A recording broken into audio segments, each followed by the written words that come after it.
PKG, yang mana di sini rencana tindak lanjut turun dalam Sport Education Model atau SEM. Yang pertama itu ada rencana tindak lanjut komunitas belajar sekolah yang berjudul mengambilnya futsal bola selebrasi. Kenapa gue mengambil futsal? Karena rata-rata anak di sekolah ini suka bola. Yang pertama, latar belakang. Sport Education Model atau SEM adalah terobosan baru dalam pembelajaran pendidikan jasmani dengan pendekatan kompetisi olahraga yang disukai peserta didik yang memberikan pendekatan secara holistik dan menarik untuk membentuk peserta didik menjadi individu yang sehat fisik, mental, dan sosial serta menghadapi tantangan dan belajar dari pengalaman nyata. Penerapan SEM ini juga sebagai kolaborasi lintas mata pelajaran untuk membuat event olahraga sekolah, yang mana SEM dapat menguatkan kepemimpinan peserta didik, yaitu dengan memberikan ruang untuk mengkoordinir serta melibatkan peserta didik untuk memberikan choice pilihan, voice, suara, dan ownership kepemilikan. Pada SEM kali ini dilaksanakan di UPTD SMP Negeri Bati, yaitu turnamen futsal kelas 9 A, B, C campur putra putri. Kenapa memilih mencampur? Karena ingin mengatakan isu yang ada di olahraga, karena katanya siswa perempuan itu tidak suka bola, ya.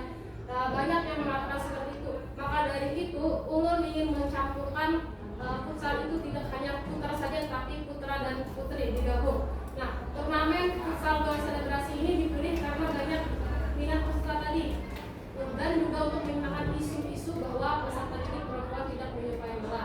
Program ini dilakukan untuk membantu peserta didik mengembangkan dan meningkatkan serta menjaga gaya hidup sehat, dan juga mengembangkan minat dan bakat di lingkungan.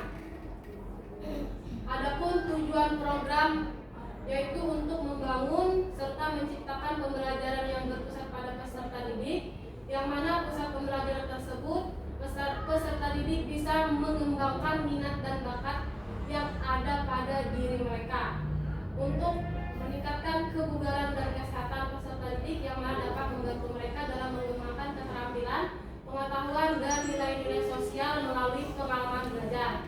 Yang terakhir yaitu untuk meningkatkan motivasi dan keterlibatan aktif peserta didik dalam pembelajaran, penerapan konsep belajar aktif di mana peserta didik terlibat secara langsung dalam aktivitas belajar.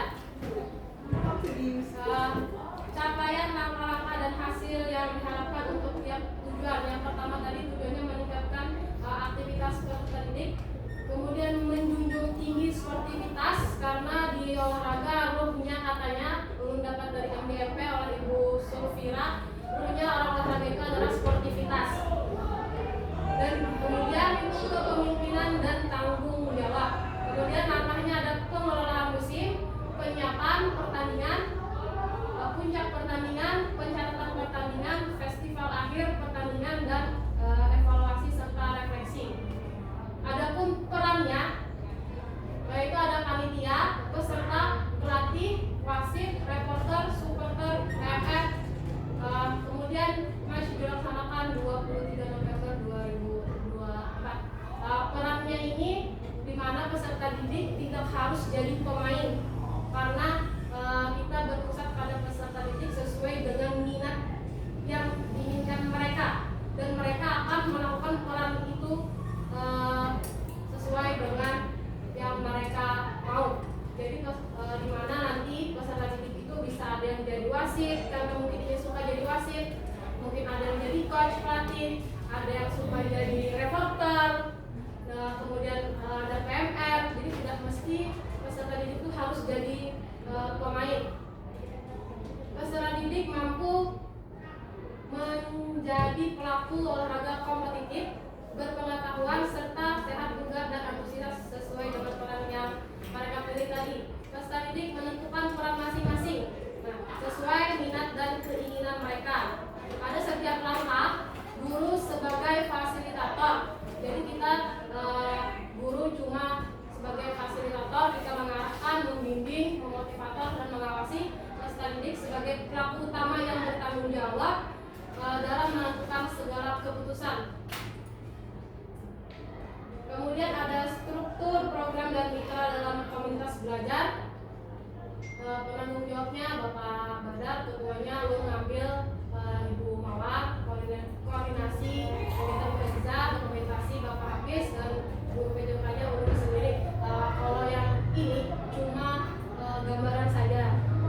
Sewaktu-waktu pasti bisa berubah sesuai dengan kesepakatan yang akan disepakati nantinya. Dan ini adalah kurikuler peserta didik yang terlibat dalam kelas 9 ABC. Waktu pertanyaannya tenaga 2004. Penanggung jawabnya adalah Pengurus Sekolah BPD SMP Negeri 6 Banyuwangi. Kemudian kapasitas yang dimiliki sekolah. Yang pertama itu kepala sekolah kualifikasi S1, gurunya berjumlah 20 ya kira-kira. Organisasinya S1 sudah pendidikan 3 orang. Kemudian peserta didik UPTD SMP Negeri 6 Banyuwangi berjumlah kisaran 215 orang. Juga memiliki halaman sekolah, lapangan basket, futsal dan volley itu menjadi 1. Kemudian kita mempunyai alat pengeras suara, alat olahraga dan lainnya. Memiliki jaringan internet atau wifi, mendapatkan dana dari BOS dan juga komite sekolah. Rencana evaluasi yang pertama itu bukan pembelajaran, wawancara guru dan beberapa peserta didik dari berbagai peran. Kemudian mengumpulkan umpan balik dari peserta didik, yang mana umpan balik dari peserta didik tersebut dituliskan di post-it atau sticky note.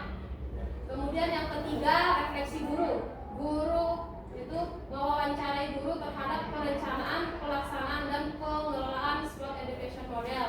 Yang keempat ada evaluasi kerja tim, refleksi guru dan peserta didik semuanya ikut.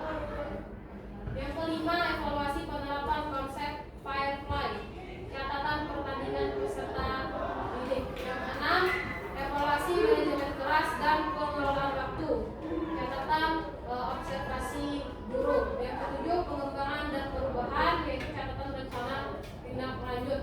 Adapun tantangan dan solusi. Kemungkinan tantangan yang sering terjadi itu adalah pengelolaan waktu yang padat dan terbatas.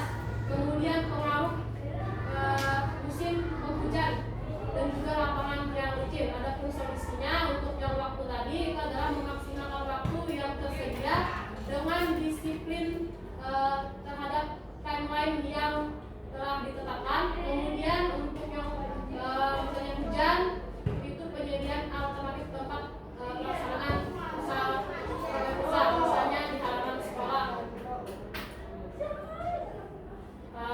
Terima kasih.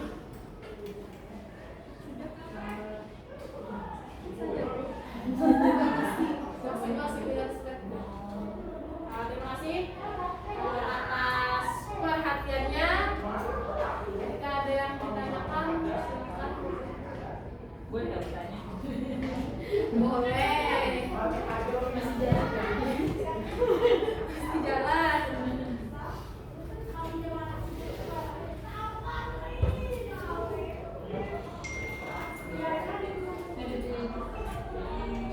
Bagaimana? Untuk apa? Ada tambahan kah?